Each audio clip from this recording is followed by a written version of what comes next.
The annals of ancient Rome are not merely written in ink, but in the thick metallic blood of thousands, spilled upon the sands of the Colosseum, across the sun-drenched battlefields of Gaul, and within the shadowed marble alcoves of the Palatine Hill. We often remember the legends of Rome through the clashing of Gladius against shield or the thundering of legions, but the most terrifying power in the empire did not reside in the hands of a general. It belonged to a woman whose name was whispered like a curse in the dead of night, Locusta of Gaul. She was not a warrior nor a politician, yet she became the world's first state-sponsored serial killer, a professional merchant of death whose mastery of toxins was so absolute that the Caesars kept her as one would keep a prized venomous viper, coiled and ready to strike at the heart of their enemies. To understand Locusta is to look into the rotting, decadent soul of Rome, a place where a lavish dinner was often a battlefield, and a single sip from a gold goblet was more dangerous than a barbarian spear. Locusta's dark odyssey did not begin amidst the opulence of the capital, but in the wild, untamed wilderness of Gaul. There, among the mist-shrouded forests, she became a master herbalist, a student of the earth's most silent killers. She learned the secret language of the soil, the exact threshold where a medicinal root ceases to heal and begins to destroy. She spent her youth dissecting the anatomy of plants like Belladonna, Hemlock, and Aconite, observing how the season of harvest or the mineral content of the water could sharpen the lethality of a poison. By the time she reached the gates of Rome, she had transformed her botanical knowledge into a lucrative underground enterprise. In a city where political rivals were as common as cobblestones, a woman who could simulate a stroke, a heart attack, or a simple case of bad seafood was worth more than her weight in gold. She was a ghost in the kitchen, an invisible assassin who required no blade to end a dynasty. However, her early success was her undoing. Her products were so effective that they began to leave a trail of high-profile corpses across the Roman elite, eventually drawing the cold gaze of the authorities. Before she became a tool of the throne, she was its prisoner. Caught in a sting operation involving a string of unexplained deaths, she was shackled and cast into the bowels of a Roman dungeon, condemned to die for the crime of witchcraft and murder.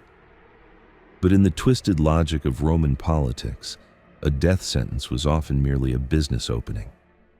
Her execution was halted at the 11th hour by the most powerful woman in the world, Agrippina the Younger. Agrippina, the great-granddaughter of Augustus, was a woman of singular, ruthless ambition. She had a husband, the Emperor Claudius, who stood in the way of her son Nero's ascent to the throne. She needed Claudius dead, but it had to look like a tragedy of health, not a coup. Locusta was offered a deal that no prisoner would refuse: the executioner's axe or a royal commission to kill a god. The night of October 12, 54 AD became a turning point in Western history, decided not by a vote in the Senate, but over a bowl of mushrooms. During a grand imperial feast, Locusta provided a dish of succulent boleti, the emperor's favorite delicacy, laced with a complex, slow-acting toxin designed to mimic a sudden illness. As the emperor ate greedily, the room held its breath. But the plan nearly collapsed into disaster. Claudius's legendary gluttony and heavy drinking caused him to vomit, potentially purging the poison before it could reach his bloodstream. Panicked, the conspirators turned to a backup plan.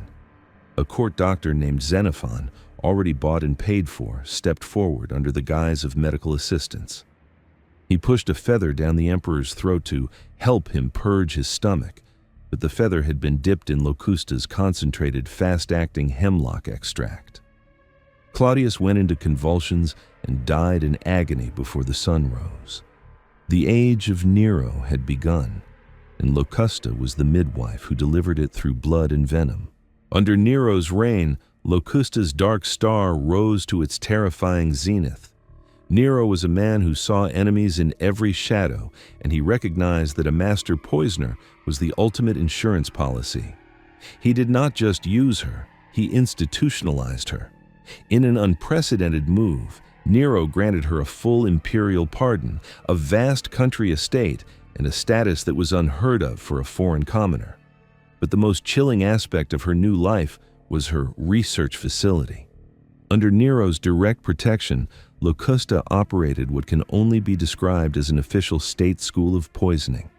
She was given unlimited resources to conduct horrific experiments, refining her recipes on slaves, prisoners of war, and condemned criminals.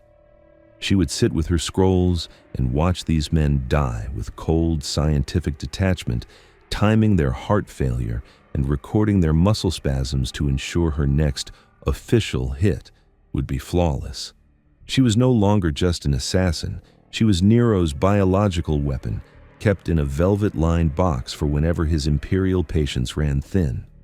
Her most infamous masterpiece was the cold-blooded elimination of Britannicus, Nero's teenage stepbrother and the only legitimate threat to his throne. Nero's paranoia had reached a breaking point, and he demanded the boy die immediately.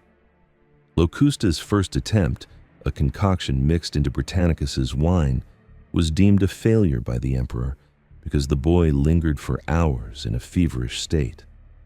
Nero was so consumed by rage that he reportedly dragged Locusta into his private chambers and whipped her with his own hands, screaming that she was providing medicine instead of death. Terrified of the emperor's psychotic fury, she spent the night brewing a new mixture in Nero's own bedchamber, using a lethal concentration of arsenic and other secret toxins. She tested it on a goat. It died instantly. She tested it on a pig. It dropped mid-step. The following day, at a royal banquet, the trap was set. Britannicus was served a hot drink, which was checked by a professional taster as per standard security. It was safe, but the drink was intentionally served at a boiling temperature. When Britannicus complained, he was handed a flask of cold water to temper it. That water, which the taster had never touched, was laced with Locusta's instant death formula. The moment the liquid touched his lips, Britannicus went into a massive seizure. His throat constricted, his body arched, and he hit the floor before he could even exhale. The banquet hall fell into a deathly silence. Nero, barely glancing up from his own plate, calmly told the horrified guests it was merely an epileptic fit. A lie everyone in the room knew was a lie, but no one dared to challenge. The body was carried out in the rain and buried before dawn. Locusta had proven that no taster, no security, and no royal blood could protect a man from her art. For years, Locusta lived as a ghost within the palace, the invisible hand that guarded Nero's throne. She turned the intimate communal act of eating into a high-stakes gamble with fate. She was the woman who made the Roman elite look at their cups with trembling hands. But power in Rome was a fleeting ghost built on shifting sands. When Nero's reign finally collapsed into madness and the Senate declared him a public enemy, the emperor fled. In his final moments of cowardice, he reached out to Locusta one last time, begging for a small box of his favorite poison so he could take his own life. Even in his suicide, the master of the world was a servant to her expertise. When Nero finally fell, Locusta's golden shield vanished as if it had never existed. The new emperor, Galba, was a stern military man who viewed the monsters of the previous administration with utter contempt. He wanted to signal a new era of Roman virtue, and that meant a public purging of Nero's most shameful secrets. In 69 AD, Locusta was finally hunted down. She was not given a quiet death or a chance to taste her own poisons. Instead, she was dragged through the streets of Rome in heavy chains, paraded before the very citizens who had lived for years in the shadow of her terror. The details of her execution were intentionally omitted from some official records to deny her a legacy, but the oral traditions of Rome are much darker. Some chroniclers suggest a public execution so gruesome it was meant to mimic the agony she dealt to others, while others whisper that she was thrown to wild animals in the arena.